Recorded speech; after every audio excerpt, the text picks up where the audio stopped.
Muito boa noite, a gente está no ar mais uma vez com o Entre Livros. São 7h30 da noite aqui em Brasília. A gente está aqui no nosso cenário montado dentro de um estande aqui, dentro do pavilhão da 2ª Bienal Brasil do Livro e da Leitura, em Brasília. Bom, os veículos da EBC, todos envolvidos na cobertura desse grande evento.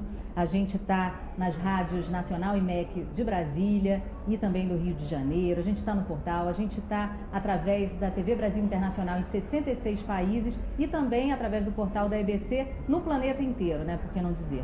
Bom, se você quiser participar com a gente, você pode mandar perguntas. A gente já tem perguntas para o programa de hoje aqui. A hashtag que você usa é EBC na Bienal, através do Facebook ou do Twitter. E se você quiser ter acesso a todo o conteúdo aqui da Bienal, ebc.com.br/Bienal Brasília. Bom, a gente hoje vai falar sobre a nova geração de ficcionistas e eu estou com representantes aqui comigo. Os nossos convidados de hoje são o escritor e jornalista José Rezende Júnior, autor do livro de contos Eu Perguntei pro Velho se ele queria morrer e outras histórias de amor. O escritor e roteirista, filho de escritores também, Antônio Prata, que publicou recentemente, no ano passado, o livro de crônicas Nu de Botas, que eu estou lendo, por acaso, e Paulo Paniagua, escritor, jornalista, professor da Universidade de Brasília, que escreveu o livro Literatura Brasiliense. Sejam muito bem-vindos. Eu já vou abrir com uma pergunta que vai aí para o Antônio, mas que a gente pode estender para os três, que é do Inácio Cardoso, lá do Rio de Janeiro. Ele pergunta: quem são os autores que vocês leem? E aí, né, enumerar alguns, né, deixar outros de fora, meio chato ou não? Você quer começar? Os primeiros que vem à cabeça, né? Para mim muda muito, depende da fase, né, da fase que eu estou lendo. Eu acabei de ler ontem o livro da Valéria Luizelli, que participou aqui da Bienal, uma mexicana. É um livro maravilhoso, chama Rostos na Multidão. Qual é o plural de rosto? É rostos ou rostos? Rostos. Lá em São Paulo é rostos, mas Rostos na Multidão fica melhor. E estou lendo um também do Mark Twain, pequenininho, que chama Meu Primeiro Amor, Little Sweetheart, algo assim. Achei que você fosse falar alguém da geração, de repente o Gregório do Vivier, que também é seu amigo. A Valéria Luizelli, estamos representados generacionalmente. Legal. Eu tenho um autor de referência que é um autor que eu sempre gosto muito de ler e volto a ler, que é o Philip Roth. É um escritor americano, judeu. Leio sempre. Agora, para a Bienal, eu realmente estou lendo os autores que vêm para cá ou que de alguma maneira estão... Então, eu li muitos contos recentemente, eu fiz parte do júri que avaliou os contos, então eu tive que ler muitos contistas. Gostei muito de muita gente, achei que tem uma geração bem interessante, uma safra bem rica, e estou lendo. Para participar da mesa, eu li a Valéria Luizelli, li o Antônio Prata, li recentemente O Divórcio, do Ricardo Lízias. Estou me surpreendendo muito com a intensidade desses novos escritores. Está bem interessante. Bom, eu costumo dizer que eu não sou leitor, eu sou devoto do Guimarães Rosa. Por isso que você está de rosa até hoje. Né? Oi? Uma homenagem, já veio até de rosa. Foi por acaso, mas fica valendo. Então, foi uma descoberta um pouco tardia na minha vida, né? É a primeira vez que eu li Guimarães Rosa. Muito jovem eu tentei ler O Grande Sertão Veredas e não consegui, como a maioria dos leitores tem essa dificuldade, né? Mas depois eu retomei, gostei muito e realmente me marcou. E li depois toda a obra dele, né? Então estou sempre recorrendo ao São João Rosa, como eu costumo dizer. E agora este ano eu fiz um planejamento de leitura que é para ler os brasileiros, contemporâneos brasileiros, né? E é muita coisa, eu estou agradavelmente surpreso, muita coisa boa. O lado ruim é que a concorrência é muito grande, né? Mas como leitor eu fico muito feliz de ver. Eu estou lendo, gostei muito do Daniel Galera, do A Barba Ensopada de Sangue, foi um livro que mexeu muito comigo. Eu li agora Hanoi, da Adriana Lisboa. Eu li também Divórcios, do Lízias.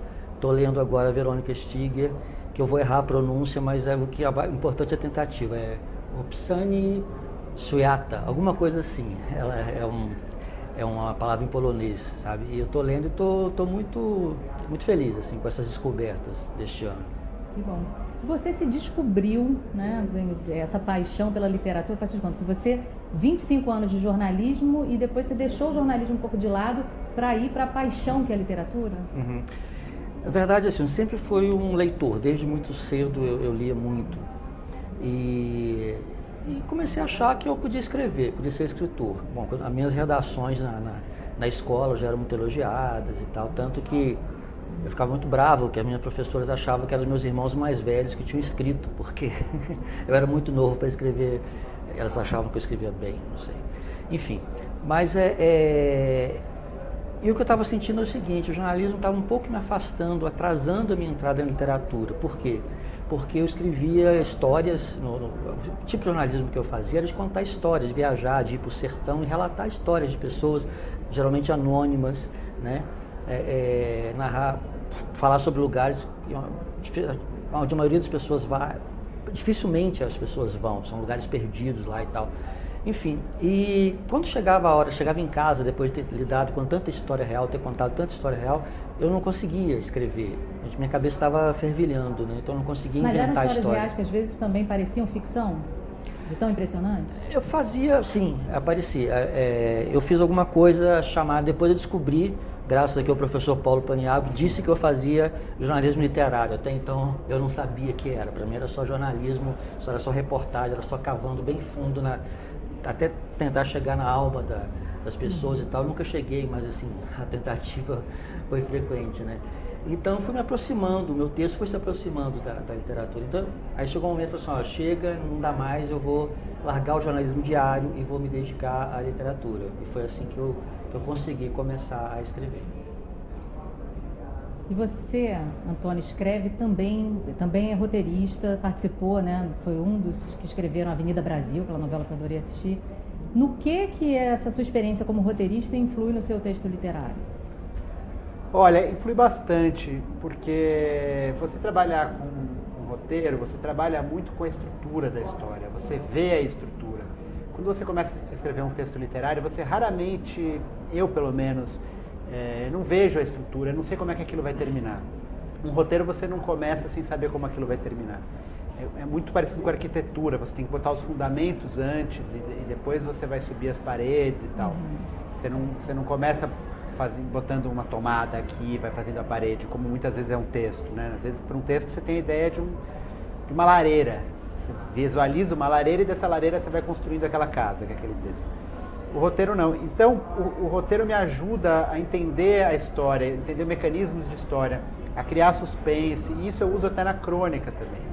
Como você cria um clima, como você cria um suspense, como você promete alguma coisa para o leitor e retarda a entrega dessa coisa, que é o suspense, né? Que é você ficar com uma balinha na frente da criança, falando, vou te dar, não dou, vou te dar, não dou, vou te dar, não dou. Então isso ajuda bastante. E também me ajuda financeiramente, porque eu tenho um emprego de roteirista. E esse emprego de roteirista me permite não só trabalhar com roteiro, que é uma coisa que me dá muito prazer, mas também, nos intervalos, me dedicar à escrita. Porque é difícil viver de literatura? É difícil viver de literatura e aí você tem que fazer as opções. No meu caso, eu fiz uma opção pelo jornalismo. E aí é o meu ganha-pão, quer dizer, eu trabalhei anos em redação, depois fui dar aula, migrei só para dar aula.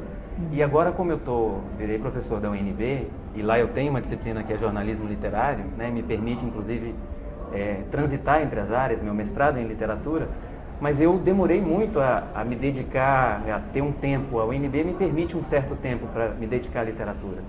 Então, isso tem uma cobrança, porque se você demora a entrar, você demora a ter contatos, a conhecer os editores, a se fazer conhecer, isso cobra um preço, de fato.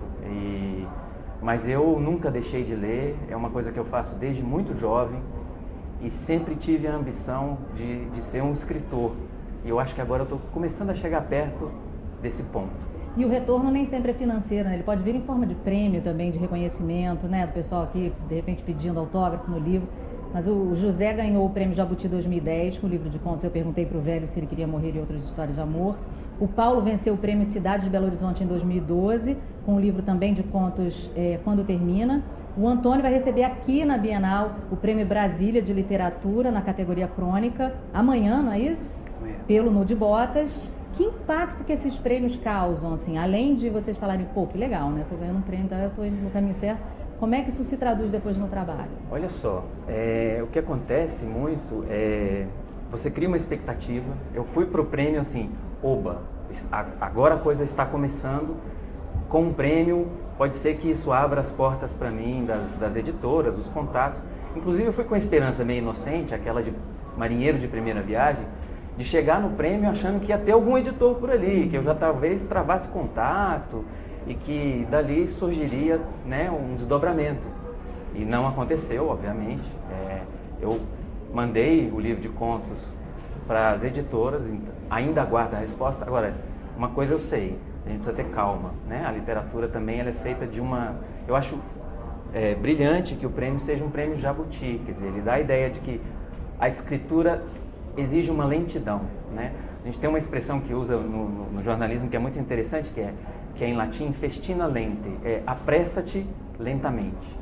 A gente precisa cultivar um pouco esse tempo da literatura, né, que às vezes é dilatado. O universo dessas novas gerações de escritores é muito heterogêneo, né? Nessa nova geração tem vários tipos de escritores.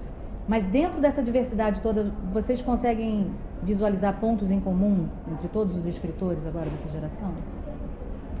Tem alguma característica? Bom, eu tenho lido, como eu estou lendo muita literatura contemporânea brasileira agora, e tenho lido também algumas análises, algumas críticas e tal. Eu vejo, enquanto leitor não vejo assim, muita semelhança não, mas assim, os críticos eles listam algumas semelhanças. No caso da revista Granta, que elegeu os 20 melhores escritores brasileiros jovens, né, com menos de 40 anos, até o Antônio Prata foi selecionado. Então, os analistas disseram o seguinte: dos 20 que foram selecionados, que foram vencedores, se não me engano, 14 ou 15, eles fizeram oficinas literárias ou eles têm uma vida acadêmica ligada à literatura. Enquanto as gerações anteriores era muito autodidata, né? Até dizem que tinha muito funcionário público, muito profissional liberal, como jornalista, por exemplo, que é o meu caso, né? E outra vertente também que se identifica muito é uma literatura mais confessional, mais voltada para si mesmo, né? Então acho que são essas semelhanças, mas na verdade o que me interessa mesmo é a diversidade. Eu acho que cada um tem a sua voz, em determinado momento um se aproxima do outro e tal, mas são vozes muito, muito pessoais, que eu acho que isso é o mais legal. Falar por falar de si mesmo, né? O Nu de Botas é uma crônica semi-memorialística. A gente vai falar mais um pouquinho, mas daqui a pouquinho, depois do intervalo, porque o papo tá bom, mas a gente tem que interromper. Daqui a pouco a gente volta. É a EBC na 2ª Bienal Brasil do Livro e da Literatura em Brasília.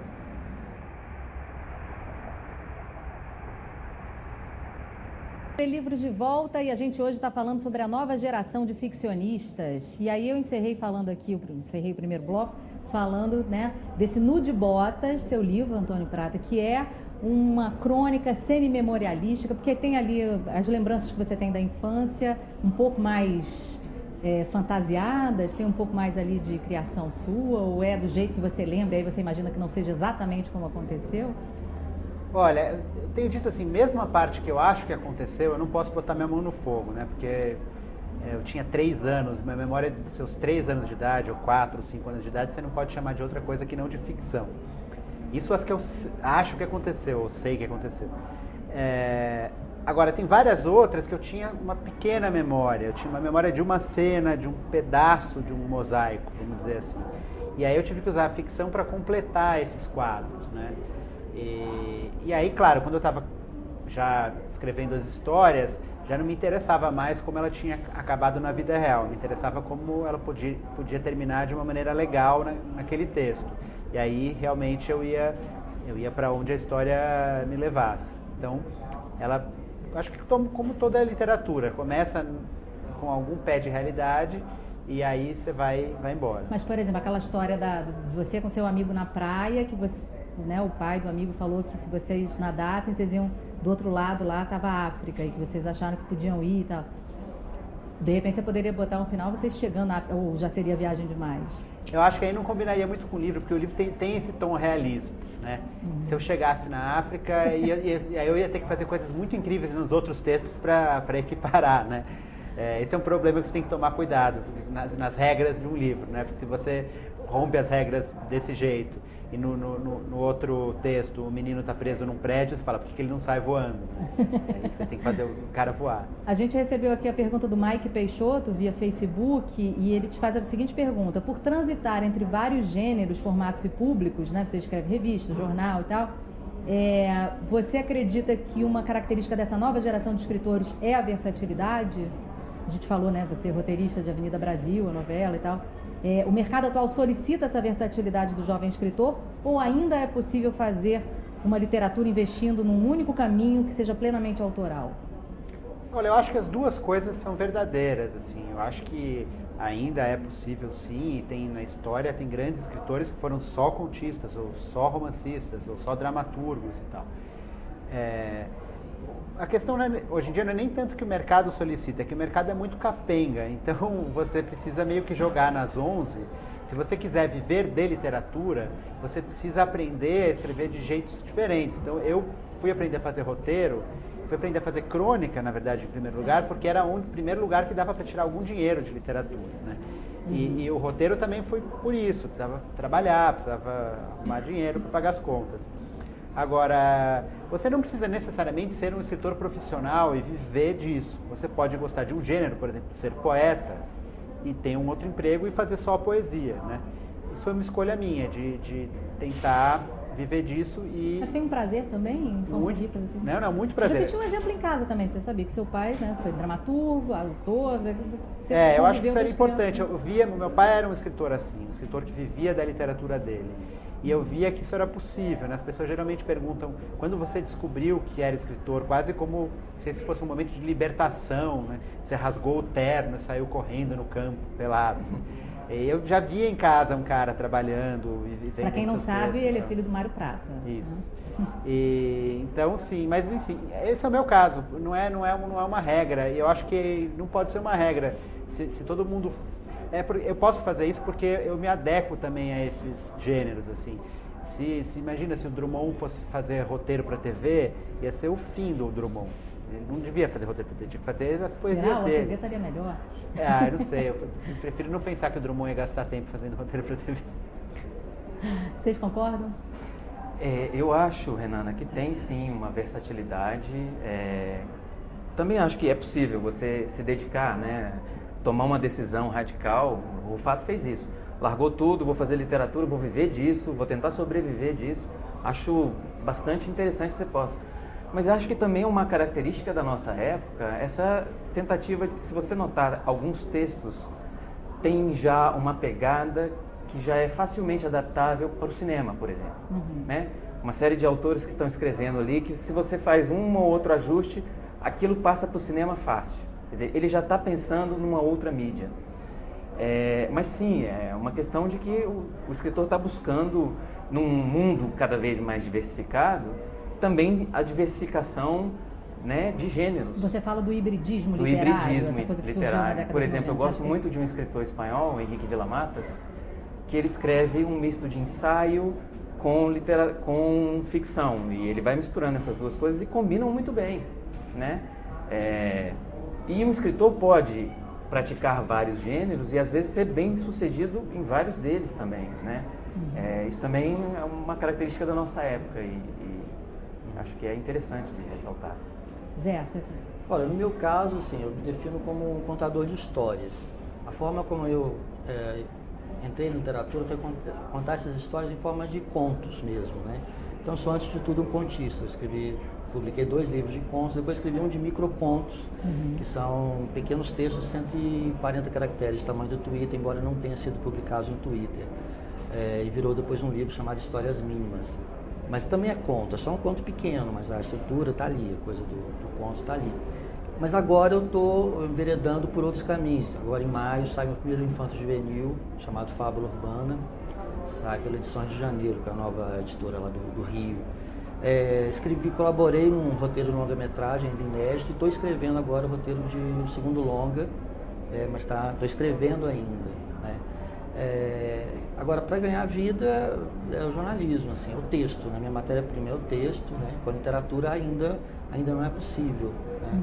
Mas eu tento, enfim, separar meu tempo dessa maneira, né? E vocês acham que essa proliferação dos blogs, todo mundo tendo espaço, e aí de repente alguém que não seria escritor, que não sente essa urgência, essa necessidade toda, né, de escrever para não enlouquecer e tal, acaba se tornando escritor porque as pessoas gostam de ler, os amigos acabam dizendo que é legal e tal. Vocês acham que ao mesmo tempo em que é difícil publicar, apesar da venda de livros crescer, né? Só que são livros didáticos, né? Não tem tanto espaço para literatura. Vocês acham que tem mais escritores entrando agora e que não entrariam se não existisse esse veículo, se não existisse a internet? Estão mais visíveis, né? Você tem realmente se sentem mais estimulados? Campo maior para você tentar ali, e às vezes você consegue bastante sucesso. Tem casos de sucesso. Eu, pessoalmente, tenho um blog, se chama desaforos.com. Eu escrevo pequenas narrativas nesse blog e aforismos, que é um gênero ali de frases muito curtas, né? Mas eu acho que sim, você tem aí uma dinâmica, uma possibilidade de repente, ser descoberto porque está escrevendo e tendo um reconhecimento, e aquilo está repercutindo de alguma forma. Então, você não precisa ficar esperando uma resposta da editora e, às vezes, você já consegue diálogos interessantes com leitores. É interessante isso porque tem um bate e volta, né? O comentário do leitor do blog é muito interessante. Ele te dá uma medida e uma temperatura de como é que as coisas estão andando. A hora que você acerta mais, a hora que você acha que você tinha acertado, mas não foi dessa maneira. E aí... Mas tem alguns críticos que falam um pouco de uma falta de conteúdo. Vocês concordam? Eu acho bobagem, porque é um exercício maravilhoso, né? Eu não entendo como uma maior disseminação da palavra escrita fosse gastar uma originalidade, né? Como se a literatura fosse assim, um sonrisal que posto num copo da internet fosse dissolver. Não, mais gente... É óbvio que se 1 milhão de pessoas escrever, vai ter 700 mil coisas que não são boas.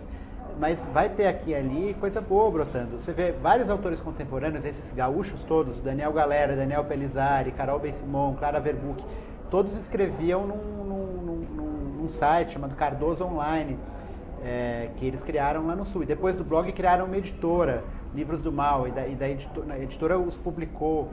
Eu acho que isso também de você achar os seus pares, né? Você achar os seus leitores que também são escritores, você trocar textos com eles. Isso acontecia fisicamente antigamente, né? Em cafés. Mas né? Era difícil, né? Você tinha que mandar uma carta para o Mário de Andrade. O Mário de Andrade, se gostasse, respondia para você. Hoje em dia está bem mais fácil. Um mês depois e tal. E tem uma outra coisa também que eu acho que é muito bom, é que tem uma banalização da palavra escrita e da literatura que eu acho que é muito positiva no país como o Brasil. A pessoa exercita a escrita sem a reverência à literatura, sem achar que a literatura ele acordara naquela manhã de outubro chuvosa e fria, entendeu? A literatura próxima da vida das pessoas. Eu acho que isso é muito positivo. Mas é claro que vai ter coisa boa, vai ter coisa ruim. Esse aspecto da reverência é muito importante. Eu costumo falar muito para os meus alunos assim, a gente precisa pesar muito as palavras, né? Aquela história do Flaubert de buscar uma palavra justa, uma palavra exata, uma palavra que dê a dimensão. Então, a cultura ocidental, eu não sou exatamente um crente, mas a cultura ocidental começa lá com um livro que diz assim, no princípio era o verbo, Deus fala o mundo, né? Então, olha a importância da palavra dita, da palavra que precisa ser olhada, pesada, medida, para caber. O Antônio é um exemplo disso, o Zé Rezende é um exemplo disso. Eles têm um texto que é na justiça ali, na medida certa, na medida para pegar o leitor, na medida para, de alguma maneira, seduzi-lo, desviá-lo, né? A sedução na raiz tem essa conotação falar em de sedução, desvio. eu estou aqui seduzida pelas palavras, já estou ouvindo aqui, tem que encerrar, mas eu não consigo, porque eu estou aqui encantada com os três. Agora o pessoal, de repente, pode falar através do blog Desaforos, dá para a galera entrar em contato com você também, isso, né, Paulo? Claro. Antônio, Eu não tenho, muito assédio também, tem a né, que você Folha está aos super domingos, popular. todo domingo pode ler lá, e o livro No de Botas está nas livrarias.